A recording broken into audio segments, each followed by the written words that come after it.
আসসালামু আলাইকুম এভরিওয়ান। অনেক দিন পর আপনাদের মাঝে একটা নতুন ব্লগ নিয়ে চলে আসলাম। যেহেতু আমার পরীক্ষা চলছিল সেজন্য আমি ব্লগ ভিডিও এডিট করার সময় পাচ্ছিলাম না। সেদিন আমরা যাচ্ছিলাম সিরাজগঞ্জে, তো এই তো বাসে করে তারপর একটা সিএনজি নিয়ে এরপর ভ্যানে করে সোজা চলে আসলাম ঘাটের পার। এখান থেকে আমরা নৌকা দিয়ে প্রায় 2 ঘন্টার মতো জার্নি করে যেতে হবে সিরাজগঞ্জ। তো আমরা যেহেতু সকালবেলা কিছুই খেয়ে আসিনি, তো ভাবলাম এখান থেকে একটু কিছু খাওয়া যাক। তো আমি দেখছিলাম কি কি খাবার আছে। আমরা অনেক সকালে এসেছিলাম দেখে বেশি একটা আইটেম হয়নি। তো এখানে দেখছিলাম চিংড়ি মাছ আছে, শাক আছে, বিভিন্ন রকমের ভর্তা আছে। তারপর আমরা ভাত নিয়ে নেই, আর গরুর মাংস নেই, আর ছিল শাক আর মাছ ছিল। আমি আসলে শাক আর মাছের নামটা মনে করতে পারছি না। তো যাই হোক, গরুর মাংসটা একটু শক্ত শক্ত লেগেছে আমার কাছে। তাছাড়া শাক আর মাছটা মোটামুটি ভালোই লেগেছে, যেহেতু অনেক সকালে এসেছি আমরা। তারপরেই তো খাওয়া দাওয়া শেষ করে বের হলাম, আর বাইরে দেখি বড় একটা নদীর আয়ের মাছ। তো মাছটা প্রায় হয়তো 7-8 কেজির মতো হবে আই গেস। তো তারপরেই তো এখানে হচ্ছে আড়স হচ্ছিল, আড়সের মেলা আর কি। আমরা অনেক সকালে গিয়েছিলাম, তো সব দোকানপাট এখনও খোলেনি। যদি বিকাল বা সন্ধ্যার দিকে আসা হয় প্রচুর ভিড়। তারপরে যেখানে একটু এগুলো দেখছিলাম, যদিও আমরা কিছু নেইনি, শীতের কাপড় দিয়ে ভর্তি। তারপরেই তো ঘাটে চলে আসলাম।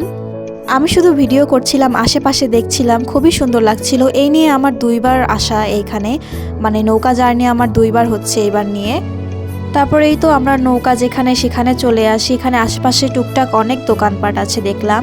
তারপর এই যে একটা দোকানে দেখলাম পাখি, এগুলো হচ্ছে লাভ বার্ড আর একটা কবুতর। তো আমার খুবই সুন্দর লাগছিল পাখিগুলো দেখতে। তারপরেই তো আমরা নৌকার দিকে এগিয়ে যাই। এখানে 11:30 না 11টার দিকে মনে হয় নৌকা ছাড়বে।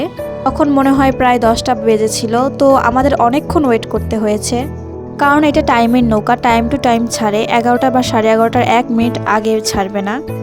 এমনিতে তো নৌকা দেখতে ভালোই লাগে, আশেপাশের নদী নালা দেখতে ভালো লাগে, কিন্তু এই যে ঘন্টার পর ঘন্টা বসে থেকে যাওয়া লাগে এবং এটা খুবই বিরক্তিকর। প্রচুর পরিমাণে ওয়েট করতে হয়, বসে থাকতে হয় বা দাঁড়িয়ে থাকতে হয়, খুবই বোর লাগে। কিন্তু আশেপাশে যখন একটু সুন্দর দৃশ্য দেখতে পাই আমরা, তখন কিন্তু বোর ফিলটা হয় না। যাই হোক, মোটামুটি ভালোই লাগে। তারপর এখানে দেখছিলাম এই ব্লকগুলো নদীতে ফেলা হচ্ছিল। আমি ঠিক জানি না কেন ফেলানো হচ্ছে, আপনারা জানলে অবশ্যই কমেন্টে বলবেন। তারপর এই তো নৌকা ছেড়ে দিয়েছে, আর আমি ছাউনির ভিতর দিকে বসেছিলাম, এজন্য ভালোভাবে ভিডিও করতে পারছিলাম না, আর বাইরের কিছু দেখতেও পারছিলাম না। তারপর এই তো নৌকার ভিতরে 2টা ছোট বাবু উঠেছিল, এরা খুবই দুষ্টুমি করছিল। আর এই তো একটা দেখেন পড়ে গেছে বেচারি। এই তো তারপরে আমরা অবশেষে ঘাটে চলেই এলাম। নৌকা অবশেষে থামলো, একটু উঠে দাঁড়াতে পারলাম, খুবই আরাম লাগছিল, মানে আসলেই ভালো লাগছিল অনেকক্ষণ ধরে যেহেতু বসেছিলাম। যাই হোক, আজকের মতো এতটুকুই। আল্লাহ হাফেজ।